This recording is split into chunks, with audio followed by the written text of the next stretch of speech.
Alors commençons par le premier sujet du jour. J'ai décidé de parler de la planche, les douleurs au dos. On va parler des douleurs au dos.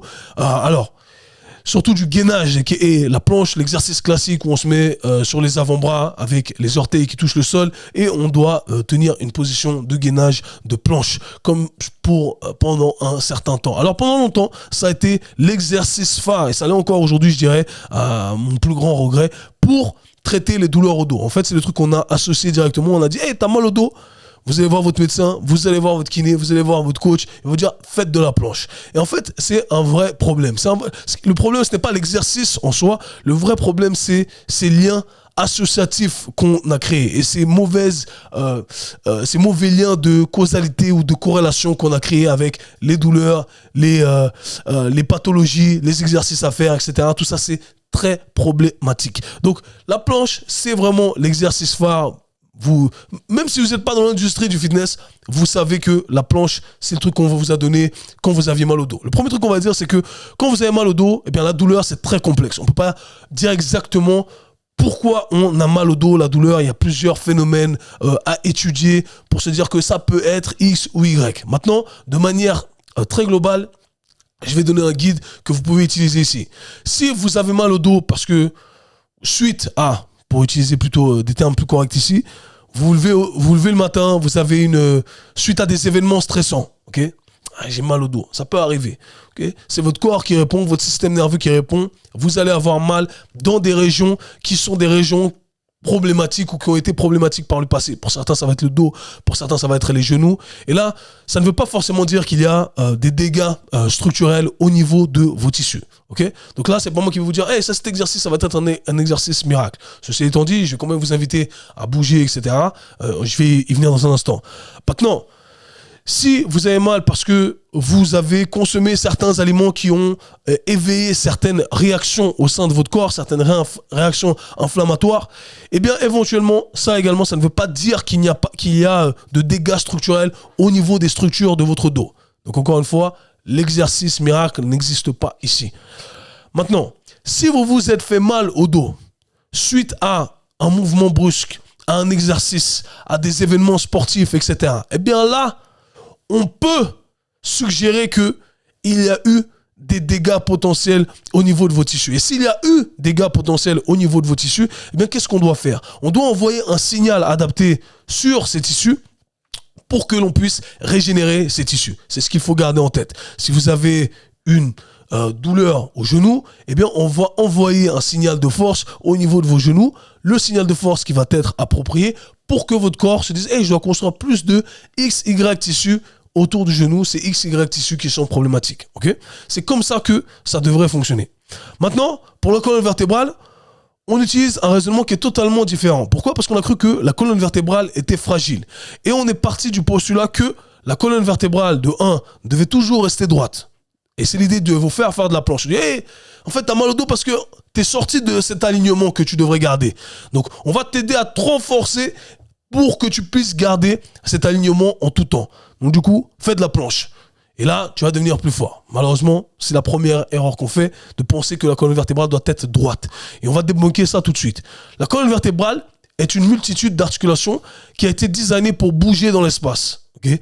Encore une fois, elle peut bouger dans l'espace. La preuve, vous vous tournez là, pam, le haut de votre colonne vertébrale, elle bouge. Okay? Si elle n'était pas censée se déplacer dans l'espace, eh bien, vous ne pourriez pas vous déplacer dans l'espace avec votre colonne vertébrale. C'est aussi simple que ça. Le Tout-Puissant, l'univers, la galaxie, peu importe ce en quoi vous croyez, vous a créé d'une certaine façon pour que vous utilisiez toutes les façons qui vous ont été données à disposition. Je donne toujours l'exemple du coude. Le coude, je peux le fléchir ici comme quand je fais un bicep curl, mais je peux pas aller à l'opposé. Je peux que me tendre jusqu'à un certain degré. Je peux pas faire une extension complète et ramener ma main à l'opposé de l'autre côté. Okay?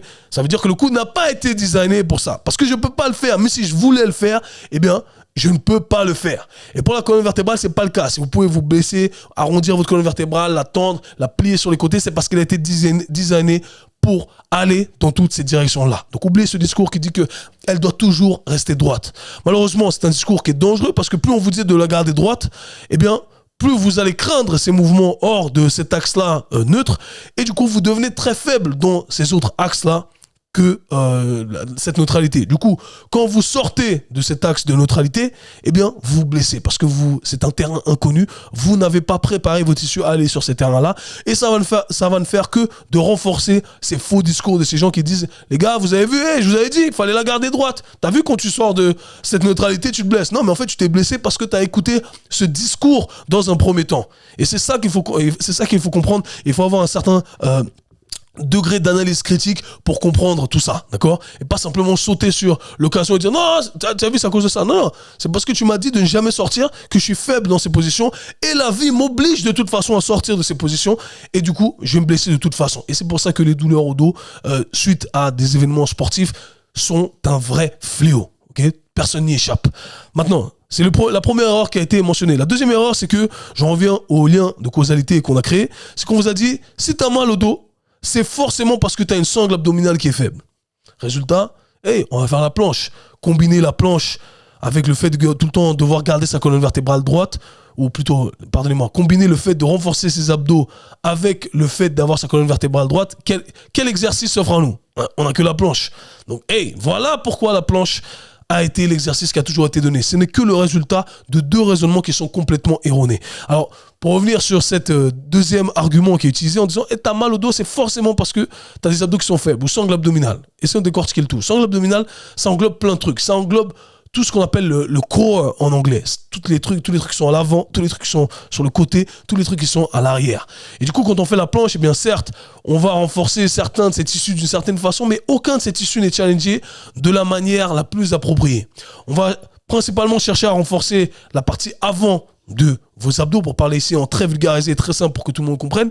Mais souvent, ce qui va se passer quand vous allez vous blesser au niveau de la colonne vertébrale, eh bien c'est justement ces tissus à l'arrière, ces tissus qui sont proches de cette colonne vertébrale, d'un point de vue plus profond, d'un point de vue superficiel, qui vont vous faire mal. Vous allez avoir mal justement sur cette musculature quand vous touchez l'arrière du dos. Mais on vous dit non, renforcez l'avant. Si vous renforcez l'avant, eh bien l'arrière va être OK.